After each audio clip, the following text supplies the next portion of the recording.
they're syncing their phone with the give me the language, Bart.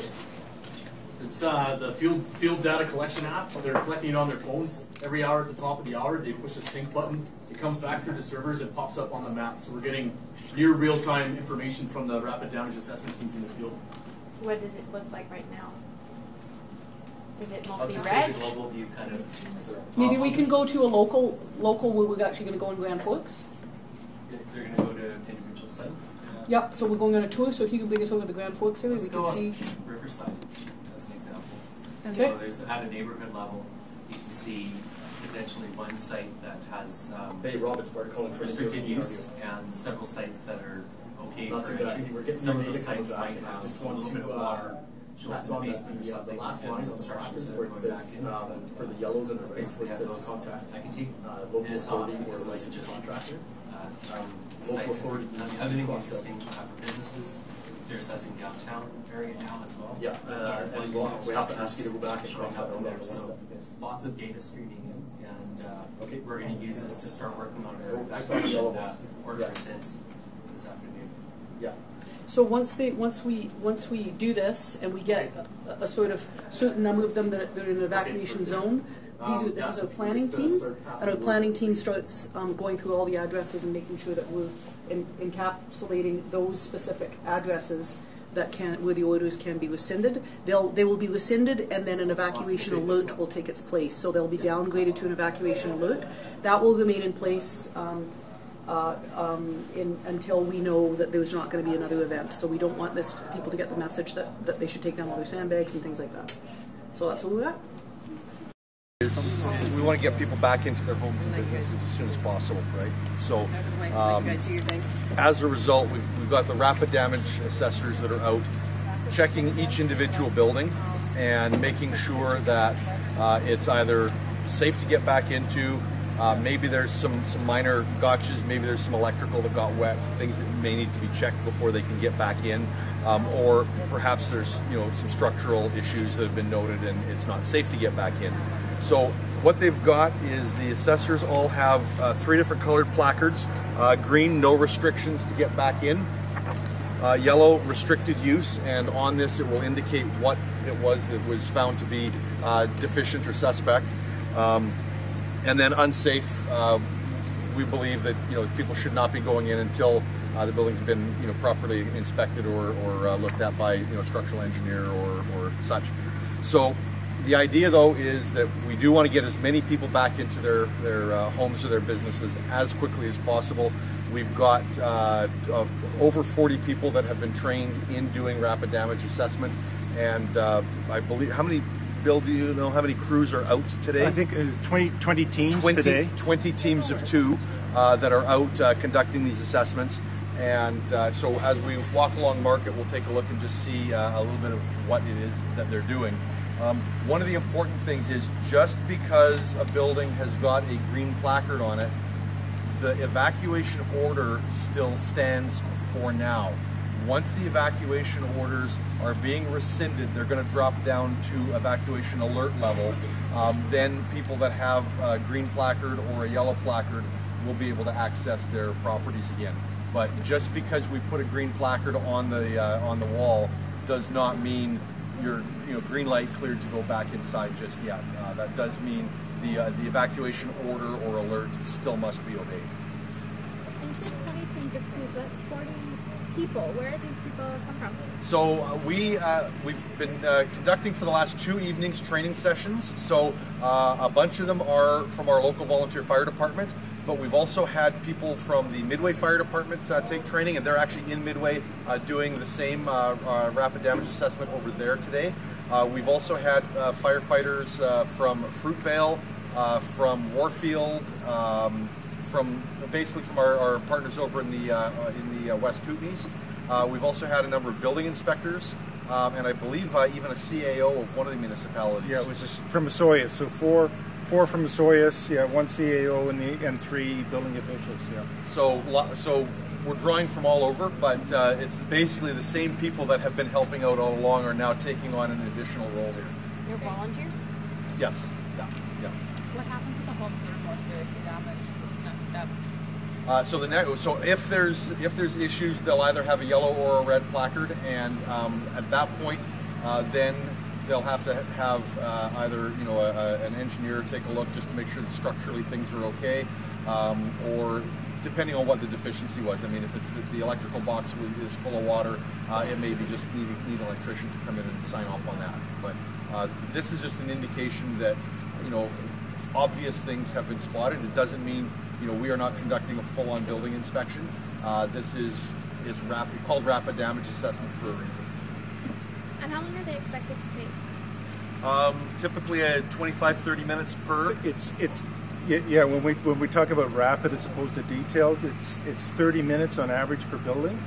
And experience in BC through other events. I used to work for BC Housing. It turned out it was an average of 30 minutes per building. Now, some buildings you do a little quicker, and others take a little, but on average, rapid 30 minutes. And how long are these teams expected to be in the area doing these assessments for Grand Forks? Well, we've got orders on 1,400 properties. Some of them are going to go very quickly because they're areas that were not impacted at all, or they were far enough away from the water that they weren't impacted. So those will go very quickly. Some will take longer, and we'll be working. First of all, obviously, we're working downtown right now because we want those businesses to be back into service, and then properties that are a little further away from the water, and then we'll get closer to the water because we know those are the ones that are going to need most serious work. Another follow-up just with this is just because we've placarded doesn't mean go in. But it also means please don't take down your sandbags just yet. We don't want people to get a false sense of security that my building's been checked, I can start taking it all down. Until we have kind of rescinded those evacuation orders and know for certain that there's nothing further ahead, river-wise or rain-wise for us, we are asking people to please just leave things status quo. Excuse me, you said 1,400 structures have to be checked, so does that mean it's businesses and homes? Businesses and homes are both being done by the rapid damage assessment. And only businesses today, or homes have started? No, there's homes as well. Homes as well? Yeah, there's some north of us being looked at. So out of that 1,400, how many homes are? I'm gonna guess, a total guess, that about 20% are business and the remainder are probably residential, but I don't have an exact figure for that. But that's 1,400 infrastructures. That's 1,400 properties, yes. Yeah.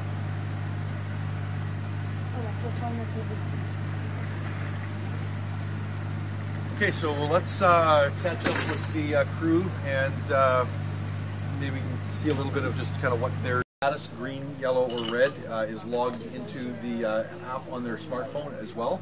And then, as we mentioned back at the EOC, it's automatically uploaded once an hour, and so it's near real-time information going into our centralized mapping and data system. So how are they getting access to the buildings? They're actually, the owners are letting them in as they go? Generally. And there will be some buildings that are locked up and that they're just going to have to do an external evaluation. But wherever possible, we want to go inside and do the full inspection. If you don't get inside, is that a different level of inspection, or? For properties that are locked up that we can't get inside to do. Well, the evaluation's done on the basis of going around the outside. So it's observed. If there's any observed damage, you make the interpretation from that. So not every building, and if you're in evacuation order, you're not going to find people home. Right. So generally the evaluation for a rapid process, it's around the outside of the building. And the big issue with flood events is how high is the water? Because if you can determine the height of the water, you've got a pretty good idea of what's happened to the building, to the homes. Thanks. Okay.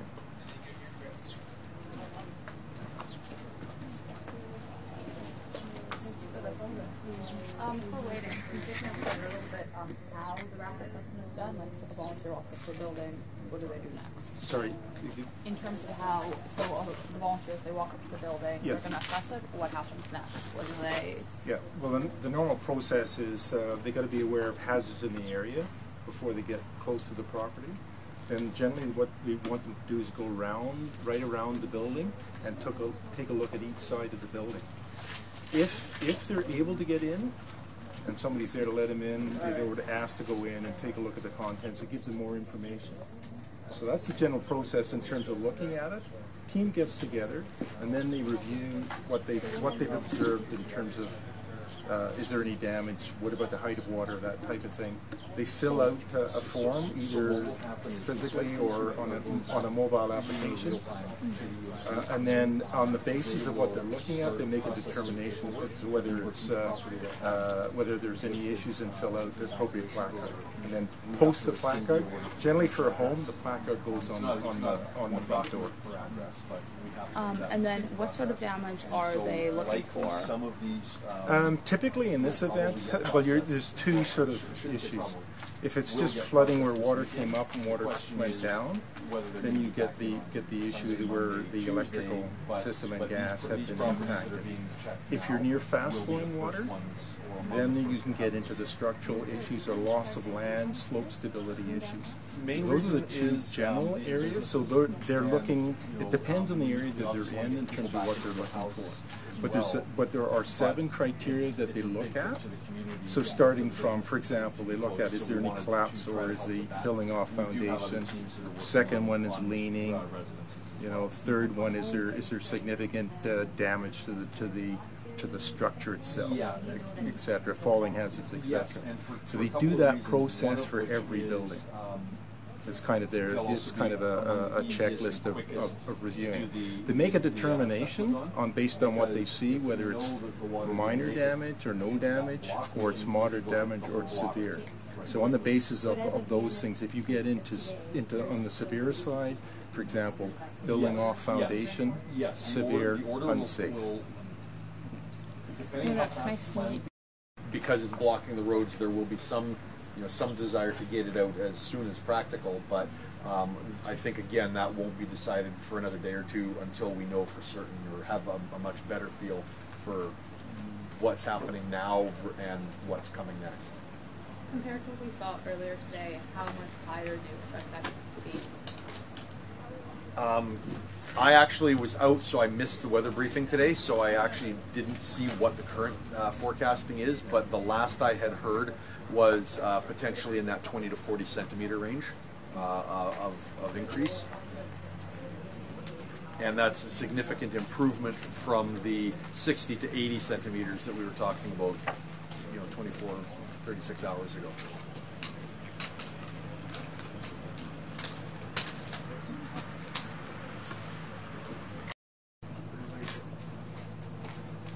Waiting for you for 8 hours.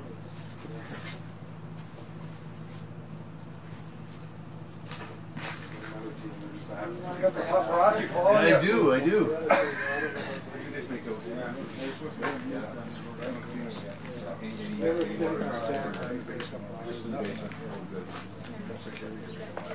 Yeah, that's true.